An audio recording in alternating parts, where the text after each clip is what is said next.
French fries ఎలా తయారు చేసుకోవాలో నేర్చుకుందాం. ఫస్ట్ పొటాటోస్ని తీసుకోవాలి. తర్వాత పొటాటోస్ని పీల్ చేసి ఇలా సన్నగా వీడియోలో చూపించినట్టు పొడవుగా తరుక్కోవాలి. తరిగిన తర్వాత కొంచెం సేపు ఒక 20 మినిట్స్ వాటర్లో నానబెట్టి తర్వాత ఒక టిష్యూ పేపర్ ప్లేట్ మీద వేసేసి ఆ టిష్యూ పేపర్ మీద ఇవన్నీ కొంచెం డ్రై అవ్వాలన్నమాట. ఇలా డ్రై చేసుకున్న తర్వాత మళ్ళీ ఒక 20 మినిట్స్ పెట్టాక ఆయిల్ వేడి చేసుకొని ఆయిల్లో ఇలా పైన చూపించినట్టుగా ఫ్రై చేసుకోవాలి. అది సగం వరకు మాత్రమే ఫ్రై చేసుకొని పక్కన పెట్టుకోవాలి.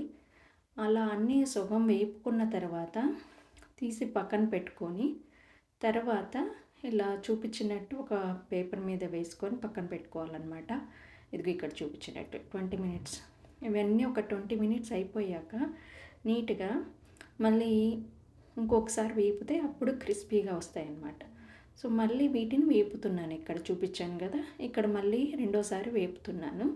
వేపిన తర్వాత వాటిని తీసుకొని కొద్దిగా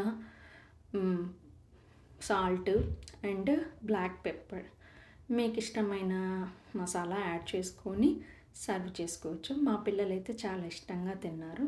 thank you for watching. Please subscribe and give some likes so that it will help me to do more videos.